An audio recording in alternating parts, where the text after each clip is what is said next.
அப்ப நபிகள் நாயகம் ஸல்லல்லாஹு அலைஹி வஸல்லம் அவர்கள் எந்த ஆண்டு பிறந்தார்கள் என்பதற்கு நமக்கு ஆதாரம் இருக்கிறது. எதை வச்சு ஆதாரம் இருக்கிறது?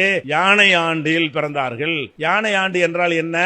ஆபிரகா மன்னன் காபத்துல்லாவை இடிப்பதற்காக யானை படையோடு கொண்டு வரும் பொழுது அது எந்த வருஷம் நடந்துச்சோ அந்த வருஷம் பிறந்தார்கள். அந்த வருஷத்தை நீங்கள் சொல்லலாம். அவங்க பிறந்து 63 வருஷத்துக்கு முன்னாடி சொல்ல முடியுமே தவிர அந்த மாதத்துல என்ன தேதி அதை சொல்ல முடியுமான்னா சொல்ல முடியாது. அதுக்கு எந்த விதமான சான்றும் கிடையாது. ஆனா ஒண்ணு, ரசூலுல்லாஹ் இறந்தாங்கல்ல 12, அதுக்கு ஆதாரம் இருக்கு. 12ல தான் அவங்க இறந்தாங்க என்பதற்கு ஆதாரம் இருக்குது. அப்ப ரசூலுல்லாஹ்வுடைய அந்த மரணம் அது கொண்டாடப்பட வேண்டியது ஆகுமா? இறந்த ஒரு நாளை நீங்கள் பிறந்த நாள் என்று பொய்யாக அறிவித்துக் கொண்டு கொண்டாடி கொண்டிருக்கிறீர்கள். இறந்த நாளை கொண்டாடுறதுங்கிற என்ன வகையான ஒரு தன்மை இது என்ன வகையான ஒரு அறிவு? அதனால இந்த மீலாது விழா என்பது பிற்கால இது உண்டாக்குனது. எதுக்கு உண்டாக்குனது என்று கேட்டால் அந்த மார்க்கத்தின் பெயரால் ஆடம்பரம், டாம்பிகம், திமுறை, பெருமையை காட்டணுங்கிறதுக்காக வேண்டி பல காரியங்களை உண்டாக்கினார்கள். அந்த மாதிரி என்ன செய்யறது? ரசூலுல்லாஹ் பிறந்தநாள் விழா, ஜர்கை கட்டுறது, தோரணம் கட்டுறது, அலங்காரம் பண்ணுவது, இந்த மாதிரியான ஒரு காரியங்களை மற்றவங்க செய்யறத பாக்குறாங்க. நமக்கு ஏதாவது வேணுமே என்பதற்காக உண்டாக்கினார்கள். பிறகு வந்தவர்கள் என்ன செஞ்சாங்க என்று கேட்டா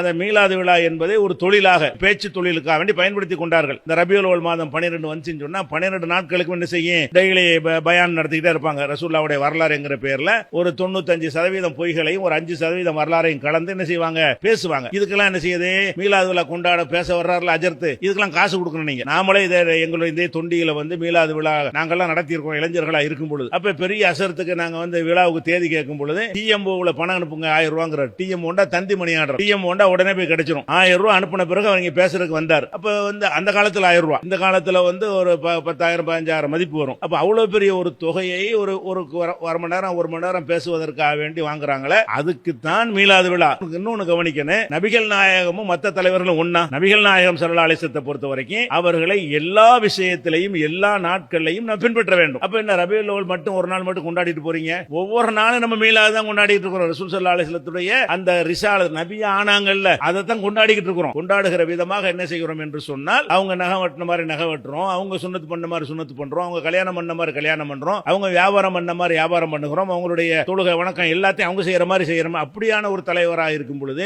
ஏதோ அரசியல்வாதிகளை அவனை பின்பற்றது கிடையாது. அந்த வருஷத்துல ஒரு நாள் தான் அவங்க நினைச்சு பார்க்க முடியும். நம்ம டெய்லி அவங்களை புகழ்ந்துகிட்டு இருக்கிறோமே, டெய்லி பாங்க சொல்லும் போது அஷ்ஹது அன்ன முஹம்மது ரசூலுல்லாஹ் அவங்க பேரை சொல்லாம நம்ம இருக்கிறது இல்லையே. அத்தஹியாத்துல் அல்லாஹும்ம ஸல்லி அலா முஹம்மது டெய்லி சொல்லிக்கிட்டு இருக்கிறோமே. அப்ப நபிகள் நாயகம் ஸல்லல்லாஹு அலைஹி வஸல்லத்தை தினசரி கொண்டாடி கொண்டிருக்கிறோம். நம்ம அது என்ன ஒரு நாள் மட்டும் சுருக்கி இபாதத்தெல்லாம் அப்புறப்படுத்திட்டு ஒரு நாள் மீலாதுல கொண்டாடி போப்பா, ரசூலுல்லாஹ்வுக்கு நீ செய்யற கடமை முடிஞ்சிருச்சு என்கிற மாதிரி இப்படியான ஒரு சமூகத்தை நம்ம என்ன செய்யறோம்? உண்டாகி கொண்டிருக்கிறோம். இது ஒரு பெரிய ஒரு தப்பு. அந்த கொண்டாட்டங்கள் விஷயம்